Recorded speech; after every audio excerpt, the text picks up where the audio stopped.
Welcome to exam sir study. This is Shivam Gupta. मैं discuss करने वाला हूं हिंदी का एक महत्वपूर्ण टॉपिक जिसे कहते हैं समास। समास से सभी परीक्षाओं में क्वेश्चन पूछे जाते हैं, चाहे आपका यूपी टेट हो, चाहे सी टेट हो, या फिर कोई भी अन्य परीक्षा हो जिसमें समास को लेकर बहुत सारे क्वेश्चन आते हैं और बच्चे छोटी से छोटी गलतियां करके क्वेश्चन को पूरा गलत कर देते हैं। अगर आपने ये वीडियो देख लिया तो आपको कभी भी समास में कोई दिक्कत नहीं आने वाली है, यानी कि आप समास को सिर्फ एक सेकेंड में ही निकाल सकते हैं कि इसमें कौन सा समास है। चलिए देख लेते हैं। सबसे पहले देखेंगे समास की परिभाषा को। आपको इसमें समास की परिभाषा कुछ ज्यादा बड़ी दिख रही होगी, लेकिन आपको ये सब नहीं लिखनी है, सिर्फ आपको ये समझाने के लिए दिख रही है। जैसा कि आप देख सकते हैं, समास का मतलब होता है भैया संक्षिप्तीकरण। कैसे होगा संक्षिप्तीकरण, इसके बारे में देख लेते हैं। दो या दो से अधिक शब्द मिलकर एक नया एवं सार्थक शब्द की रचना करते हैं, यह नया शब्द ही समास कहलाता है। क्या दे रहा है कि दो हो या फिर तीन हो शब्द दो हो या तीन हो और इन शब्दों को मिलाकर एक शब्द बनाया जाता है, उसको हम क्या कहते हैं? उसी को भैया हम समास कहते हैं। यानी कम से कम शब्दों में अधिक से अधिक अर्थ को प्रकट किया जा सके, वही शब्द समास होता है। चलिए इसको हम अच्छे से समझ लेते हैं, आपको कोई दिक्कत नहीं आएगी कभी भी समास में। जैसा कि आप देख सकते हैं उदाहरण में, कमल के समान चरण, ये हमारा समास विग्रह मान सकते हैं और इसको जब हम समास बना देंगे तो हमारा हो जाएगा चरण कमल। यानी कि दो तीन शब्दों को हमने एक शब्द में लिख दिया, इसी को हम समास कहते हैं। यानी कि दो या दो से अधिक शब्दों को सिर्फ एक शब्दों में रूपांतरण करना हमारा समास कहलाता है। सिर्फ इतनी ही परिभाषा आपको लिखनी है। जैसे कि आप देख सकते हैं, रसोई के लिए घर, रसोई घर, और घोड़े पर सवार घुड़सवार। चलते हैं अपने समास की तरफ, देख लेते हैं। ऐसे ही आपको दिख जाएंगे देश का भक्त यानी कि देशभक्त। अब हम देख लेते हैं भैया समास के प्रकार। समास कितने प्रकार के होते हैं? समास जो भैया आपके हैं 6 प्रकार के होते हैं। कितने प्रकार के होते हैं? समास आपके 6 प्रकार के होते हैं। कौन कौन होते हैं? जैसा कि आप देख सकते हैं, समास आपके पहला आपका है अव्ययी भाव समास, तत्पुरुष समास, द्वंद्व समास, बहुब्रीहि समास, द्विगु समास, कर्मधारय समास। लेकिन एक बच्चा कहता है सर जी हम इन्हें कैसे याद करेंगे, हम इन्हें भूल जाते हैं। चलो कोई टेंशन मत लीजिएगा, हम आपके लिए एक ट्रिक लेकर आए हैं। क्या ट्रिक लेकर आए जिससे आप कभी नहीं भूलेंगे 6 समास कौन कौन से होते हैं। चलिए देख लेते हैं उस ट्रिक को। ट्रिक हमारी है, समास ट्रिक के बारे में जान लेते हैं। समास का ट्रिक का नाम भैया है द्वंद्वी अवतक। सिर्फ आपको इतना याद रखना है, कितना? द्वंद्वी अवतक। अब इससे हम निकाल लेंगे, द्वंद्व से हो जाएगा पहला दा से द्वंद्व समास और दी से हो जाएगा द्विगु समास। अब देखते हैं अब और तक के बारे में। अब देख लेते हैं, अब का मतलब आ से अव्ययी भाव समास और बा से हो जाएगा बहुब्रीहि समास। और तक के बारे में अगर बात करेंगे, ता से तत्पुरुष समास और का से हमारा हो जाएगा कर्मधारय समास। यानी कि अब कोई भी बच्चा या फिर कोई भी व्यक्ति नहीं भूलेगा क्या इसका ट्रिक है और किस तरीके से हम 6 के 6 सभी समास याद कर सकते हैं। क्या है? द्वंद्वी अवतक। यानी कि द्वंद्वी अवतक याद रखिए और समास आपको कभी नहीं भूलने देंगे। चलते हैं दोस्तों, अब देख लेते हैं सभी समास के बारे में, क्या है उसकी परिभाषा और क्या है उसकी पहचान, और आप एक सेकेंड में सभी समास को कैसे पहचान सकते हैं। पहले बात करेंगे भैया हम अव्ययी भाव समास के बारे में। पहला हमारा है अव्ययी भाव समास। इसमें क्या होता है? पहला पद प्रधान होता है। क्या होता है? सिर्फ क्वेश्चन आपका परीक्षा में होता है भैया पहला पद किस समास में प्रदान होता है, तो आप तुरंत टिक मारेंगे भैया अव्ययी भाव में होता है। तो इसमें क्या होता है? वही पहला पद उपसर्ग होता है। और पहला पद उपसर्ग कौन होता है? अव्ययी भाव समास होता है। कुछ भी रटने की जरूरत नहीं है, पहला पद प्रदान होता है इसमें और वही पहला पद उपसर्ग होता है। उपसर्ग प्रत्यय तो आपने पढ़े होंगे, चलिए नहीं पढ़े तो हम आपको बता देते हैं। जो शब्द से पहले जुड़ते हैं वो आपके उपसर्ग होते हैं और जो शब्द के बाद जुड़ते हैं भैया भैया वो आपके प्रत्यय होते हैं। तो उपसर्ग होते हैं जो मतलब शब्द के पहले जुड़ते हैं। तो उपसर्ग आपके हो जाएंगे जैसे कि यथा, आ, अनु, निर, प्रति, भर, ऐसे शब्द जो आपके शब्द के पहले जुड़े आ जाए तो आप समझ जाना हमारा क्या है, अव्ययी भाव समास है भैया। क्या है? अव्ययी भाव समास है। चलिए देख लेते हैं। जैसे कि आपका एक आ जाता है यथाशक्ति, तो ये क्या समास है, कौन सा समास है? अव्ययी भाव समास। और इसका मतलब होता है भैया शक्ति के अनुसार। ऐसे ही हो जाएगा यथाक्रम, क्रम के में अनुसार। आगे देख लेते हैं। आगे हमारा दिया है जैसे कि आपका एक आता है क्या, उपसर्ग होता है प्रति, तो प्रति से बनता है प्रतिदिन, और ऐसे ही बनता है प्रत्येक, और आ उपसर्ग से बनता है हमारा आमरण, और भर से बनता है भरपेट। ये सारे हमारे अव्ययी भाव के क्या हैं, अव्ययी भाव के समास के हमारे जो हैं उदाहरण हैं। अनुकूल, जैसा कूल हो वैसा।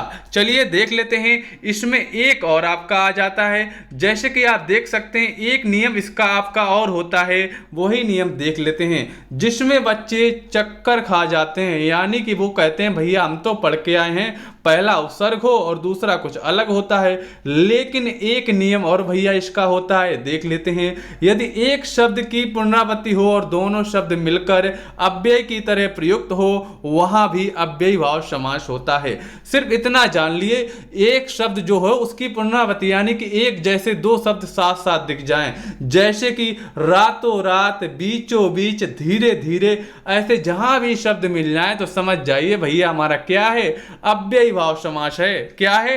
अव्ययी भाव समास है। जैसे कि देख सकते हैं साफ साफ, घर घर, ये सब हमारा है क्या है, अव्ययी भाव समास के अंतर्गत आते हैं। अब हमारा जो अव्ययी भाव समास है पूरा कंप्लीट हो गया। अब आप एक सेकेंड में आंसर दे देंगे, चाहे आपका हाथों हाथ आ जाए, चाहे आपका साफ साफ आ जाए, तो आप साफ साफ बता देंगे एक सेकेंड में इसमें हमारा अव्ययी भाव समास है।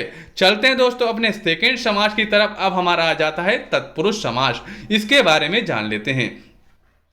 तत्पुरुष समास में दूसरा पद, यानी कि जो आपका दूसरा पद यानी कि पर पद जिसे बोलते हैं, वो प्रधान होता है, अर्थात विभक्ति का लिंग वचन दूसरे पद के अनुसार होता है। चलिए इसको हम नोट देख लेते हैं। नोट में आपकी मुख्य बात दी है, यही आपकी मेन बात इसमें होती है, इसके बारे में देख लेते हैं।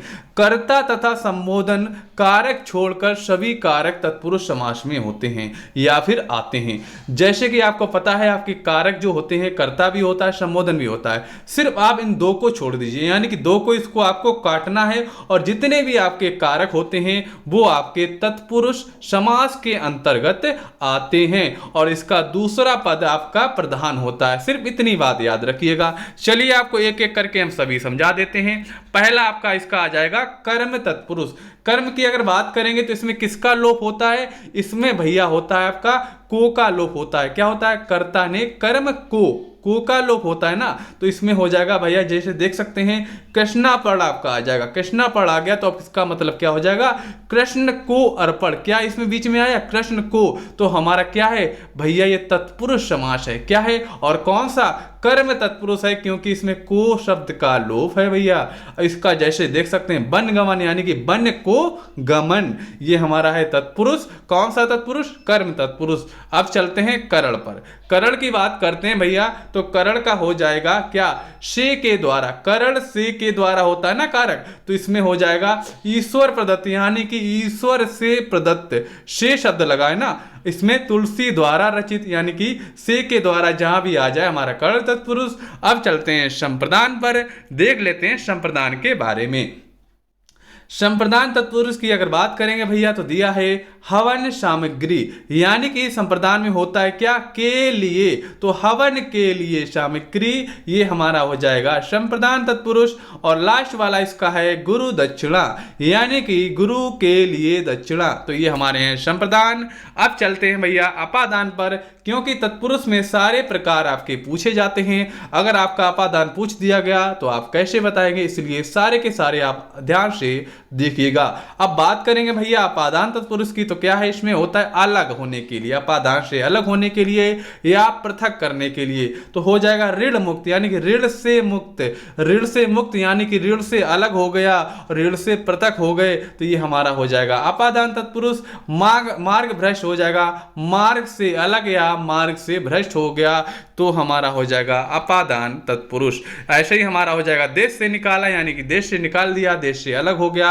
अब आ जाएगा संबंध तत्पुरुष की अगर बात करेंगे तो इसमें होता है क्या का की के, यानी कि संबंध में होता है का के की, यानी कि मंत्रियों की परिषद, मंत्री परिषद, प्रेम सागर, प्रेम का सागर, का आ गया ना इसमें, राजमाता राजा की माता, और रामचरित राम का चरित। ये हमारा पहचानने का तरीका हो गया संबंध तत्पुरुष का। अगली बात करेंगे अधिकरण तत्पुरुष की। भैया अधिकरण में क्या होता है, बहुत इजी है, में पेपर क्या होता है, में पेपर भैया वनवास, वनवास में क्या होता है, वन में वास होता है ना, क्या होता है में वास होता है, तो हमारा अधिकरण तत्पुरुष ध्यान मग्न हो जाएगा, ध्यान में मग्न। और घृतान की बात करेंगे घी में पका अन्न, और जीव दया हो जाता है भैया क्या जीवों पर दया, इसमें पर आ गया ना, तो हमारा अधिकरण तत्पुरुष है। भैया चलते हैं अपने अगले क्वेश्चन यानी कि अगले पर। अगला हमारा है द्वंद्व समास का अगर क्वेश्चन आएगा तो इसको हम कैसे सोल्व करते हैं, इसको बहुत इजी तरीके से समझ लेते हैं। द्वंद्व समास में दोनों पद प्रधान होते हैं। कैसे प्रधान होते हैं भैया, दोनों पद प्रधान होते हैं। कैसे, एक होता है आपका माता, एक होता है पिता। माता पिता में तो भैया दोनों प्रधान होते हैं ना, तो हमारा द्वंद्व समास में दोनों पद प्रधान होते हैं। दोनों पद प्रायः एक दूसरे के विलोम होते हैं, लेकिन ऐसा सदैव नहीं होता है। लेकिन अधिकतर जैसे कि माता का विलोम पिता होता है ना, भाई का विलोम क्या होता है बहन होता है, ऐसे ही रात और दिन का विलोम होता है। तो ऐसे ही हमारे पहचानने के बहुत सारे इसके तरीके हो जाते हैं। इसका विग्रह करने पर और अथवा या प्रयोग किया जाता है, जैसे कि माता और पिता, और आ गया ना, यानी कि और शब्द का लोप होता है, या शब्द का लोप होता है, या अथवा शब्द का भी लोप होता है। चलिए दोस्तों देख लेते हैं इसके उदाहरण को। जैसे कि आपका पहला दिया है माता पिता, माता और पिता और लग गया ना, ऐसे ही इसमें पाप पुण्य देख सकते हैं, पाप या पुण्य या पाप और पुण्य। ऐसे ही दाल रोटी देख सकते हैं, अन्न जल भी देख सकते हैं, जल वायु, तो हो जाएगा जल और वायु ये हो जाएगा। अगला देख लेते हैं भला बुरा, क्या हो जाएगा भला बुरा, भला या बुरा हो जाएगा। अपना पराया, अपना या पराया हो जाएगा। ये हमारे सारे के सारे द्वंद्व के एग्जाम्पल हो जाएंगे। अब आप एक सेकेंड से कम ही समय लगेगा, आपको पूछ दिया जाए माता पिता दाल रोटी कौन से समास है, आप आराम से बता देंगे द्वंद्व समास हैं। अब बात करते हैं भैया बहुब्रीहि समास की। बहुब्रीहि समास थोड़ा विवादित, कुछ क्वेश्चन इसके आ जाते हैं, उसके बारे में भी बात करेंगे, क्योंकि कुछ समासों से मेल यानी कि थोड़ा मिलते जुलते हैं, उसके बारे में भी देखेंगे। बहुब्रीहि समास की अगर भैया बात करेंगे तो क्या होता है इसमें, बहुब्रीहि समास में कोई भी पद प्रधान नहीं होता है। बहुत बड़ी बात है, ऐसा कौन सा समास है जिसमें कोई भी पद प्रधान नहीं होता है, तो भैया आप मारेंगे आंसर बहुब्रीहि समास है। इसमें अन्य तीसरा पद प्रधान होता है, जो इसमें दिया नहीं होता है वो अन्य तीसरा पद प्रधान होता है। इसका विग्रह करने पर क्या आता है, वाला है, जैसे क्या आता है, जैसे जो जिसका जिसकी जिसके वह आदि आते हैं। ये शब्द किसमें आते हैं, जब इसका आप विग्रह करते हैं। कैसे करते हैं, चलिए इसको एग्जाम्पल में आप आराम से देख सकते हैं। कैसे करते हैं आप देख सकते हैं, गजानन, गज का आनन है जिसका, जिसका आ गया ना, जिसका आ गया तो इससे हमारी साफ पहचान हो गई। तो हमारा क्या है, ये हमारा बहुब्रीहि समास है, यानी कि क्या हो जाएंगे, गणेश जी हो जाएंगे। चतुर्भुज की अगर बात करेंगे तो भैया चार भुजाएं हैं जिसकी, वह क्या हो जाएगा, विष्णु जी, विष्णु जी हो जाएंगे ना। अगर बात करेंगे भैया घनश्याम की तो हो जाएगा घन जैसा श्याम है वो जो वह है, यानी कि विष्णु जी, यानी कि जैसा जिसकी और जिसको जो भी शब्द प्रयुक्त हो जाएं तो हमारे वो बहुब्रीहि समास के अंतर्गत आते हैं। त्रिनेत्र की बात करेंगे तो भैया तीन नेत्र हैं जिसके, यानी कि शिव जी हो जाएंगे। चलते हैं आगे देख लेते हैं आपके अन्य और उदाहरण इसमें दिए हैं। दशानन यानी कि 10 आनन है जिसके, यानी कि रावण हो जाएगा। पीताम्बर की बात करेंगे, पीताम्बर है जिसके, यानी कि विष्णु जी। चलते हैं फ्रेंड्स अपने अगले समास पर। अगला समास हमारा है द्विगु समास। द्विगु समास की अगर बात करेंगे तो क्या हो जाएगा, द्विगु समास में प्रायः पूर्व पद संख्यावाचक होता है। क्या होता है, पहला पद भैया आपका संख्यावाचक हो जाएगा। दोहरा यानी कि दो रहा का समूह, और त्रिभुज तीन भुजाओं का समूह, तो ये हमारे हो जाएंगे क्या, द्विगु समास। सबसे इजी होते हैं आपके द्विगु और द्वंद्व समास होते हैं पहचानने के लिए, क्योंकि इसमें होता है संख्यावाचक, और द्वंद्व समास में और का लोप होता है, यानी कि दोनों पद प्रधान होते हैं, और इसमें आपका पूर्व पद संख्यावाचक होता है। चलते हैं दोस्तों, इसके अगला देख लेते हैं। समास हमारा है कर्मधारय समास की अगर बात करेंगे तो क्या होता है, कर्मधारय समास में एक पद विशेषण होता है। क्या होता है, एक पद आपका विशेषण होता है, लेकिन आपका दूसरा वाला क्या होता है, विशेष होता है। विशेषण का मतलब आप जानते हैं, जैसे कि महान हो गया, काला हो गया, गोरा हो गया, क्या होते हैं, विशेषण होते हैं। जैसे कि आप देख सकते हैं पुरुषोत्तम, पुरुषोत्तम में क्या हो जाएगा, पुरुष जो है उत्तम, उत्तम आपका क्या हो जाएगा, उत्तम हो जाएगा विशेषण, और पुरुष आपका हो गया विशेष। तो हमारा ये हो गया पुरुषोत्तम हो गया, महापुरुष यानी कि महान आपका विशेषण हो गया, और पुरुष आपका क्या हो गया, ये आपका विशेष हो गया। चलिए इसके और एग्जाम्पल, जैसे कि आप देख सकते हैं पीताम्बर आपका एक एग्जाम्पल इसका हो जाएगा। पीत है जो अंबर, पीताम्बर आपने बहुब्रीहि समास में भी देखा होगा, इसके बारे में हम आपको डिटेल में अभी बाद में बताएंगे, ठीक है दोस्तों। और दूसरा आपका हो जाएगा नराधाम, अदम है जो नर, इसका मतलब ये हो जाएगा। रक्तांबर का मतलब होता है रक्तांबर, रक्तांबर की अगर बात करेंगे भैया, रक्त के रंग का लाल है जो अंबर, लाल यानी कि लाल हो गया आपका विशेषण, और अंबर आपका क्या हो गया, अंबर आपका हो गया विशेष। अब दोस्तों करते हैं कुछ विवादित प्रश्नों की बात। विवादित प्रश्नों की बात ऐसे करेंगे, जैसा कि आपको पता है कि आपका पीताम्बर जो है भैया बहुब्रीहि समास में भी आपको हमने भी पढ़ाया है, इसीलिए मैं लेकर आया हूं, जिससे आपका ये प्रॉब्लम है हम सोल्व कर सकें। पीताम्बर आपका बहुब्रीहि समास में भी हमने पढ़ाया है। अगर आपका विकल्प दे दिया जाए, पीताम्बर पूछा जाए, वहां पे समास में आपका दोनों समास दिए हैं, यानी कर्मधारय भी दिया है और आपका बहुब्रीहि भी दिया है, तो आप हमेशा बहुब्रीहि को टिक मारेंगे। किसको मारेंगे, बहुब्रीहि को टिक मारेंगे। ऐसे ही आपका त्रिनेत्र मिल जाएगा। त्रिनेत्र आपका किसमें आ जाता है, ये आपका द्विगु समास में भी आ जाता है। अगर द्विगु और बहुब्रीहि दोनों दिए हैं तो आप हमेशा बहुब्रीहि को टिक मारेंगे। अगर फ्रेंड्स आपको हमारा वीडियो अच्छा लगा तो वीडियो को लाइक करें और वीडियो को ज़्यादा से ज़्यादा शेयर करें। अगर आपने हमारे चैनल को सब्सक्राइब नहीं किया, सब्सक्राइब कर लें, क्योंकि हमारे चैनल पर ऐसे ही वीडियो आपको मिलते रहेंगे। अब आपको मिलते हैं अपने अगले वीडियो में, तब तक के लिए जय हिंद, वंदे मातरम साथियों।